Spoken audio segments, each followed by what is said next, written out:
इंदौर लोकसभा निर्वाचन के लिए निर्दलीय रूप से नामांकन भरने वाले कई प्रत्याशी जिला निर्वाचन विभाग पर गंभीर आरोप लगा रहे हैं।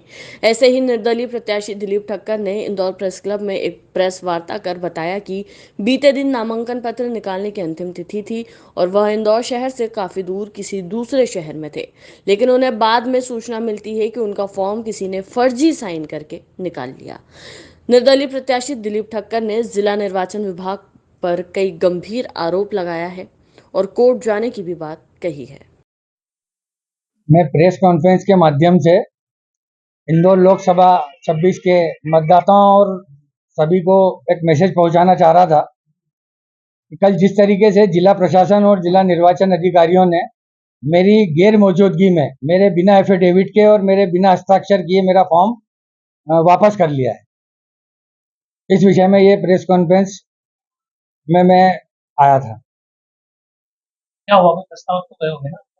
अब बताया जा रहा है कि एक प्रस्तावक जिसके दस्तखत मैच नहीं कर रहे हैं, जिस फॉर्म को वापस लेने के बाद जो रसीद मिलती है वो रसीद हमको केवल दिखाई गई है, हमको दी नहीं गई है। उस रसीद पर मेरे हस्ताक्षर भी फर्जी हैं और जो मेरा प्रस्तावक है उसके दस्तखत भरे हुए फॉर्म पर और निकालने वाले फॉर्म पर अलग अलग।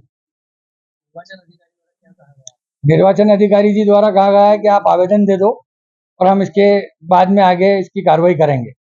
हमारे द्वारा एक तो वहाँ की वीडियो फुटेज मांगी गई है कि जब 2:45 पे अगर मैं वहाँ पर उपस्थित हुआ था और मैंने नामांकन वापस लिया तो उसकी वीडियो फुटेज निर्वाचन आयोग हमें भी दे और मीडिया को भी उपलब्ध कराए। दूसरा आवेदन हमने इसमें ये लगाया है कि भाई मेरे जो इसमें हस्ताक्षर हैं वो भी फर्जी हस्ताक्षर हैं, मेरे द्वारा ये हस्ताक्षर नहीं किए गए हैं, फिर भी उस रसीद को मेरे हस्ताक्षर बताकर आपने ये नामांकन फॉर्म वापस कर उठाया है। आपके अलावा और भी ऐसे प्रत्याशी हैं, धरना भी दिया था। धरने में मैं भी शामिल था। उस जो झाला करके कोई प्रत्याशी थे, एक वो थे एक मैं थे, दोनों के फॉर्म में सेम त्रुटि हुई है कि हमारे नहीं होते हुए भी हमारे फॉर्म को फर्जी दस्तखत करके उठाया गया। क्या सीधा सीधा आरोप है आपके जिला में? बिल्कुल बिल्कुल, जिला निर्वाचन और जिला अधिकारी जो इस समय चुनाव में लगे हैं उन सब लोगों ने षड्यंत्र पूर्वक मेरे फॉर्म को वापस उठवाया है। आगे क्या करेंगे? हाँ, आगे हमारे पास केवल न्यायपालिका का एकमात्र रास्ता बचता है और हम चाहते मैं कोशिश कर रहा हूँ कि न्यायपालिका हमारे को अच्छे से न्याय दे सके।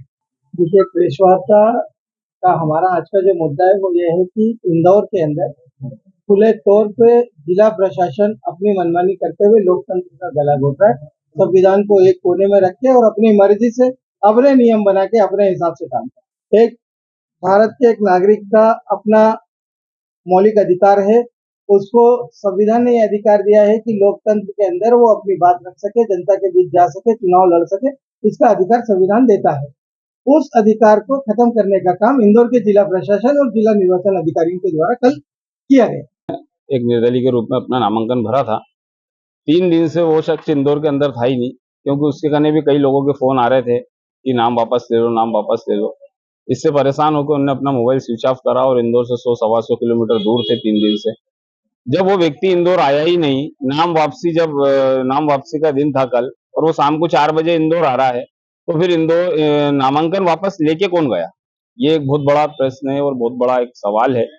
हमने इस चीज को लेके जिला महोदय से वहां के फोटेज मांगे हैं कि आप हमें दिन भर के फोटेज दें, क्योंकि वहाँ कैमरे लगे हैं। फोटेज के आधार पे ये तय होगा कि दिलीप ठक्कर वहां नामांकन वापस लेने गए थे या नहीं गए थे। और जबकि देखा जाए तो प्रशासन की तरफ से पूरी तरह से झूठ है। ये लोकतंत्र की हत्या है, लोकतंत्र का चीरहरण है। ये लोकतंत्र की आवाज को दबाने का काम किया जा रहा है प्रशासन द्वारा, जो आने वाले समय में ये सहन नहीं किया जाएगा।